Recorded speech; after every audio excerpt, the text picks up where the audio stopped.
Hello, welcome to our OSU Rio live streaming Thursday telecast.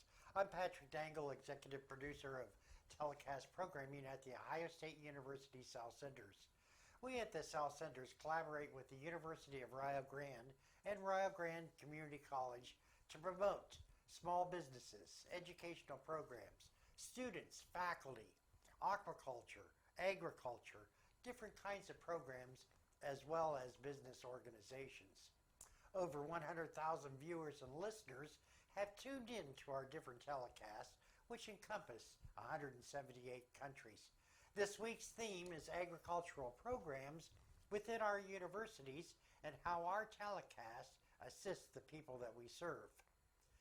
This morning we're going to be with Emily Wickham, Student Services Coordinator with The Ohio State University. She features Aaron Georgie, a PhD student studying agricultural education. He was an ag educator in Florida before moving to Ohio State University under the PhD program.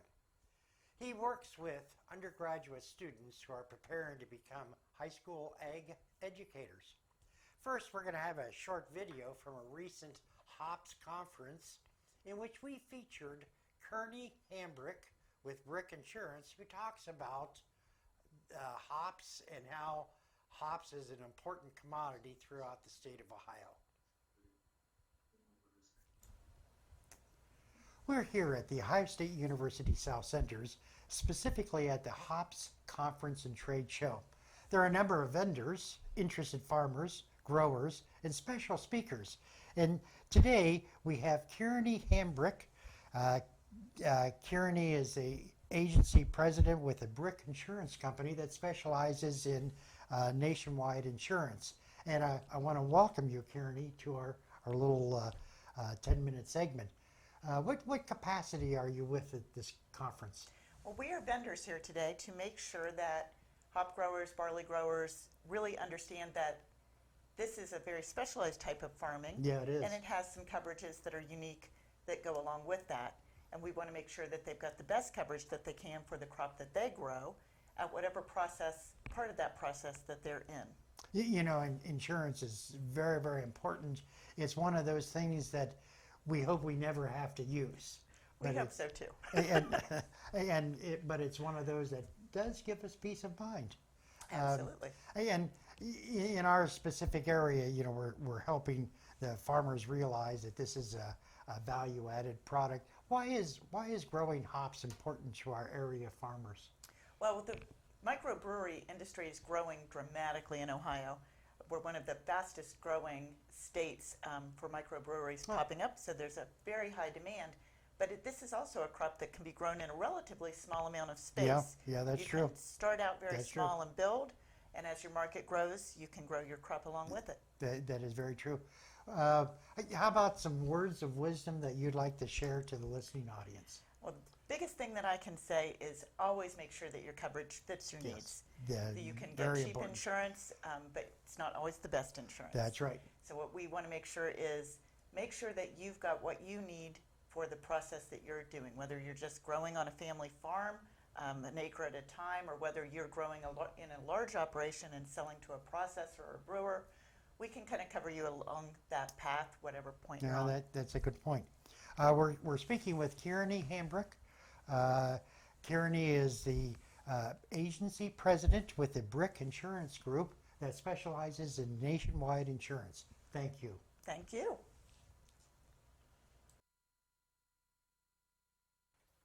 Good morning. Yes.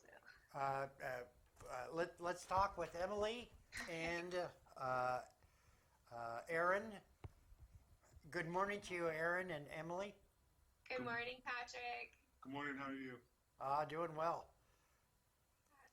So I'm here this morning. Like you mentioned earlier, I have Aaron Georgie with me, and he is one of the PhD students in our Agricultural and Extension Education program here in the Department of Agricultural Communication, Education, and Leadership at Ohio State University. So I brought him in today because he has a little bit of a unique background in how he got here to Ohio State. So many of the other students that I've brought on have been undergraduate students, and they've all been from Ohio, specifically the southeastern Ohio area. So today we have Aaron here, who's not familiar with southeastern Ohio.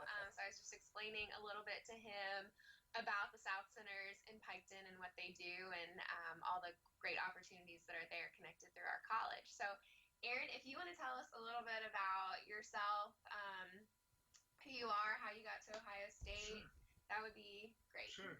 So I'm an ag teacher by trade from Florida. I taught in Tampa, Florida, and then I worked professionally with our Department of Education as a career and technical education specialist. That job entailed translating legislation to administration, supporting administration implementing their career tech programs like agricultural education.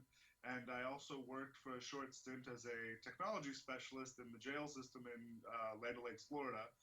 So I've worked at basically all three levels of administration, district level, administration school level, and teacher level in the educational paradigm in public sector education K-12. I have 2 degrees from the University of Florida, and yes, I liked Urban Meyer first, so I got to inherit him again. It makes me happier. During that time, I did a lot of research in my master's program on science integration, and now as I moved into my PhD, I'm looking at research in fields of cognitive engagement of students, motivations of students, so that we can leverage teaching strategies effectively to help students become more effective themselves at whatever content they seek to study. That's who I am in the professional sense. On the personal side, I'm from Miami, Florida. I was in Miami in 2002, for those of you who remember that, and I've heard grief ever since. I don't agree with it. That's their issue, not mine. But that being said, I also do enjoy sun.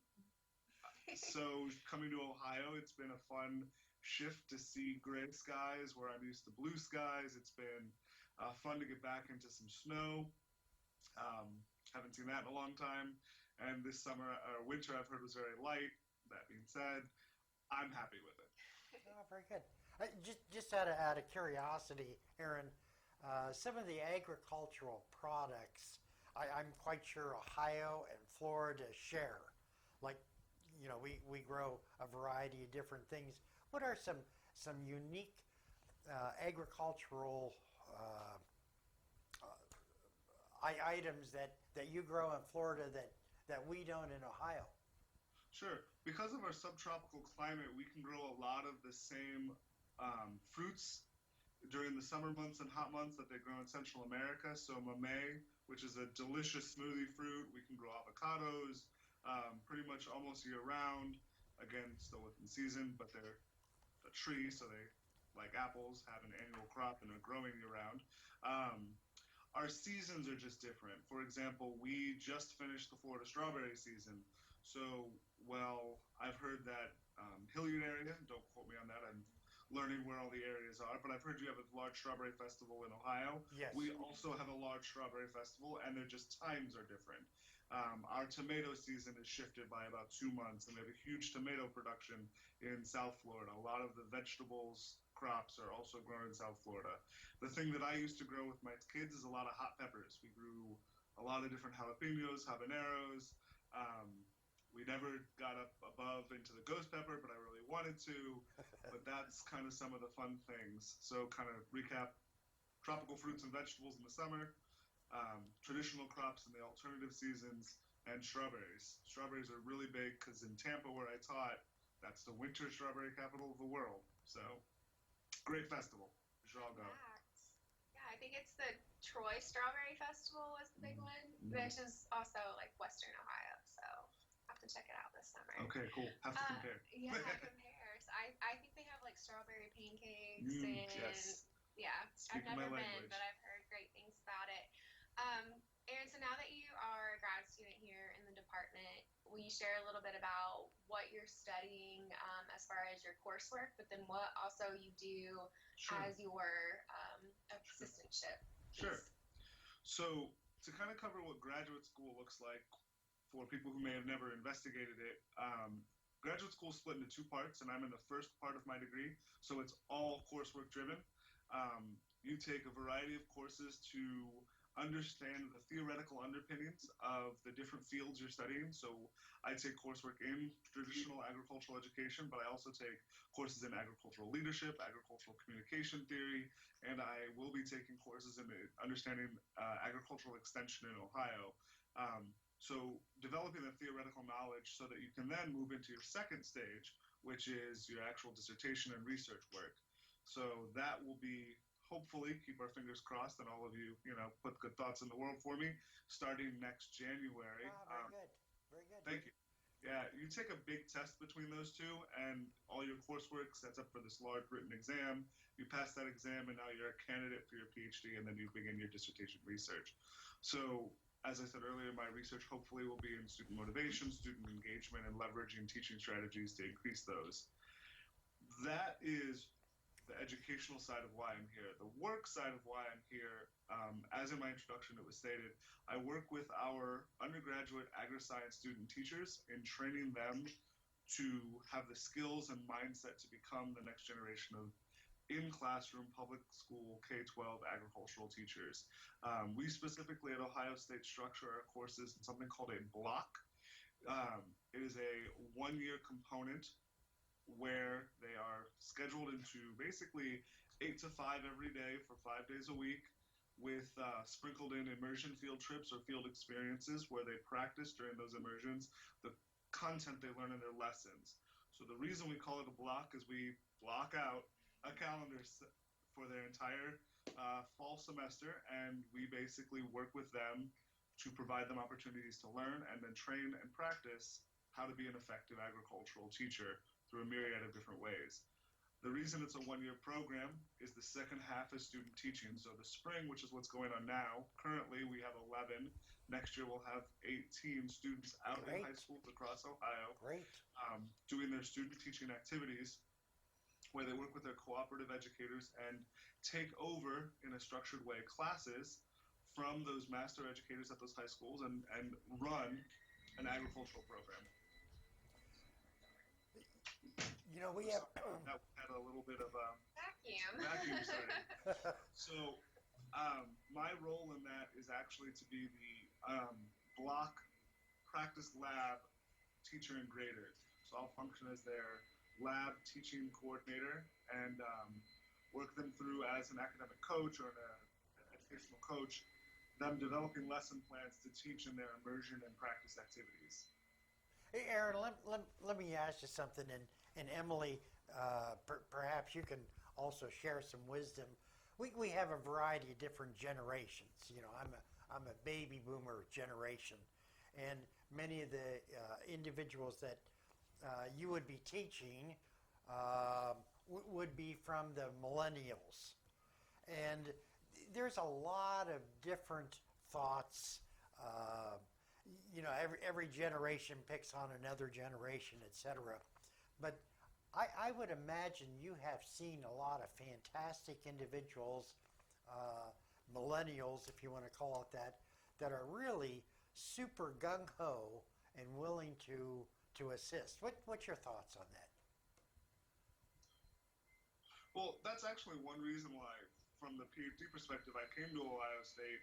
We have, in this department, a myriad of experience levels within our faculty that enables us to have multiple layers to the conversation because of the fact that we have so many different types of experiences and so many different types of just that generational understandings. In Ag Ed, we have Dr. Whittington and Dr. Kano, who are both in their 30 plus years of training teachers, which is something that you can't leverage from someone who's been training teachers for 5. But we also have people in other areas of the department that are beginning their career. So they're trained more recently in research methodology and work in that area and can leverage those diverse understandings and knowledge sets to help train me to be a better educator, to be a better researcher, to be a better professional, to be a better person in general.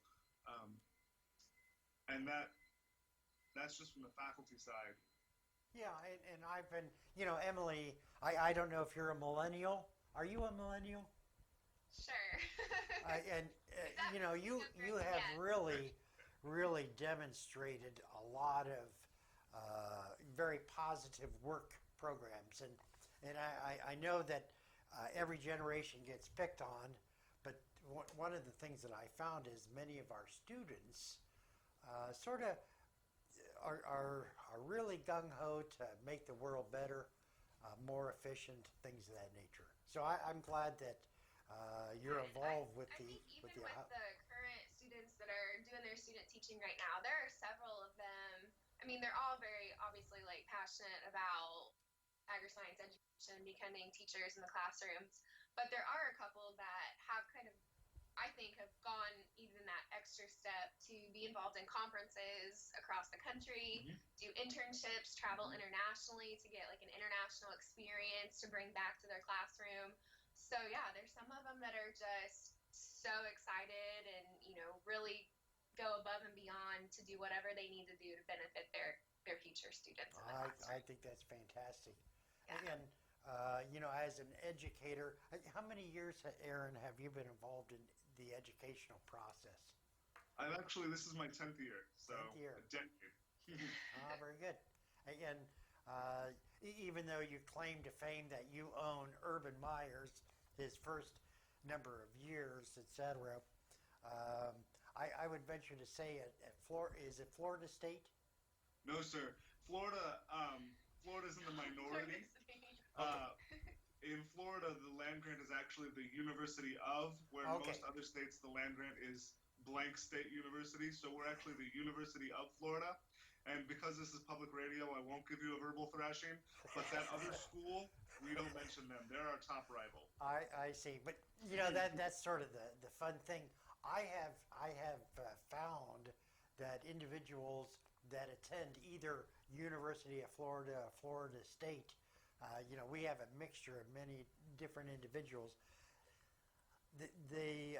Each university, even the university up north, produces a lot of fine educators, and it's fun to get into that verbal jousting about Ohio and Florida and things. I'm not allowed to say that word, but on the same token, look at the people we're producing that go out into the world and educate the youth. Well, there's an old adage in that those who can teach, um, and it stems from a perspective that, and I would challenge our profession as educators to maintain this expectation. We are a white collar profession. A white collar profession engages in personal professional growth throughout the duration of their profession. Not to say that blue collar work does not also do that. It's just to be at the level of a true profession. We have to have a professional standard. We have to continue to engage in increasing our professional practices. We have to engage in supporting the training methods that are used to train our next generation. And because of that kind of understanding, people who go to teaching colleges, Ohio State University, University of Florida, University of Georgia, any of the land grant for ag ed, or any of the teaching colleges for general ed, they engage in that actual practice of becoming a professional teacher. Sadly, we don't have the numbers of students trying to do that, which is why we have alternative pathways. And we have some amazing teachers who get certified from alternative pathways. It's just there is a noticed difference for people who don't come from a profession who become an alternative pathway and those who come from a profession who are professional teachers. Well, I'm quite sure that Emily can certify that the Ohio State University and its ASIL program very much encourages individuals to not only learn the intricacies of agricultural growth, but they also encourage individuals to be proponents. Wouldn't you say, Emily? Yeah, I think so. Right now, the number of students, the high school students that are interested in joining the agri-science education profession has really grown over the last couple years. I think that's for a couple different reasons. Well, one reason is that there's just an overabundance of openings and jobs. So there's job opportunities for that. For a while, there was a stigma of there aren't going to be any jobs when I graduate, so I need to find a different career path. But now there is an abundance of jobs, not only in Ohio. So we are looking to people to do that, to come in from the industry and do that alternative licensure. But we also have programs here in Ohio that are really promoting the agricultural education profession, and that's the Teach Ag Ohio recruitment campaign. So just this year, we had 60 students apply Great. to be agri-science educators, either at the Columbus campus or at the ATI campus in Worcester. So that's great that we have so many students interested, because just 5 years ago, I think we had about 12 students apply between the two campuses. So the interest is really growing. And like Aaron said, next year they have 18 in the block. This past couple years, we've had between 9 and 12. So to jump from 11 to 18 is really good. And last year alone, we had 30 some freshmen. So that will only grow as the two campuses join together their sophomore or junior years. And hopefully in a couple years, we can have a block of 20 or 25. I think it's definitely possible. Maybe even larger. Maybe in a couple years, we'll have 60 students if they all stick with it. But so yeah, that's really exciting to see the interest and the growth, because it is something that is growing in the state of Ohio, and we're opening new programs every year. I know Pike County alone has added 4 or 5 new teaching positions over the last 2 years, so that's great as well. So we want to make sure that we have licensed teachers readily available for those openings. I think that's so important. I think the number 50,000 individuals are needed in our agricultural, both direct and indirect. That number has been bandied about, and slowly through your programs, we're getting those quality students that can move out into those fields. So I think everything that you two are doing is extremely important in keeping us fed. At the end of the day, I think that is the outcome impact of what an ag teacher can do. If we work hard and train the next generation of agriculturists, they will hopefully be able to go and turn into the profession and field themselves, and continue the food fiber, environmental resource, and support industries of agriculture. Yes. We have about 4 minutes or 3 minutes. Emily, what do you have? You want to share some wisdom? The floor is mine, huh? The floor is yours. I have a couple things that I'll just share with you as updates. So I think I mentioned on our last month, but the application deadline for the Columbus campus has passed. So any high school senior watching this, or any parent or teacher that has a student that is interested in attending Ohio State and is a senior this year, they are still available to apply to one of our 5 regional campuses. And Ohio State has campuses in Lima, Mansfield, Marion, Newark, and ATI in Worcester. And those are all open enrollment schools. So Ohio high school graduates are guaranteed admission because of the land grant status. And so those students that have applied and been admitted to the Columbus campus, we do have an upcoming deadline for you, and that's May 1st. So if you have been admitted to Columbus, you have until May 1 to pay your acceptance fee and hold your spot in the incoming freshman class for next fall. Other deadlines that we have coming up, I think that's about it. But in October, we will be having a large celebration here in our department to celebrate our centennial. So July 1st is whenever we will celebrate turning 100 years old. And then October 6th, it's the Friday before Ohio State's homecoming, we will be having a large celebration event at the Fawcett Center. So anyone that's watching that is an alum of our department, either when we were considered the Department of Agricultural Education, when we were known as Human and Community Resource Development, or most recently, Agricultural Communication Education Leadership, all of our alumni are welcome to attend, and they'll be getting information about that within the next couple months to not only save the date, but also to register. And there might be football tickets available with that as well. So a little incentive maybe to come back to campus for the weekend and help us celebrate. So we have a lot of cool things coming up with the 100th anniversary celebration. We have our department banquet coming up in just a couple weeks on April 11th. next Thursday night, we'll have 6 students recognized as outstanding seniors in the college. So they recognize 20 students every year, and this year, 6 of those 20 are from our department. So we're really proud of them for that achievement. Yeah, so we're just really, really busy this time of year. There's something just about every day on campus, and then before we know it, it's going to be graduation, and this summer's going to be here. Well, I think it's just fantastic what all of you are doing up at the Ohio State University program in the agricultural extension program. Aaron, I want to thank you very much for visiting with Emily. Perhaps when you start your dissertation, you would like to come back and talk about how things are going. I know that Emily, I appreciate what you're doing, and I want to thank both of you for being here. I'm Patrick. Oh, I'm Emily. And I'm Aaron. Thank you for listening, and have a good rest of the Thursday. You too. Thank Thanks, you. Patrick.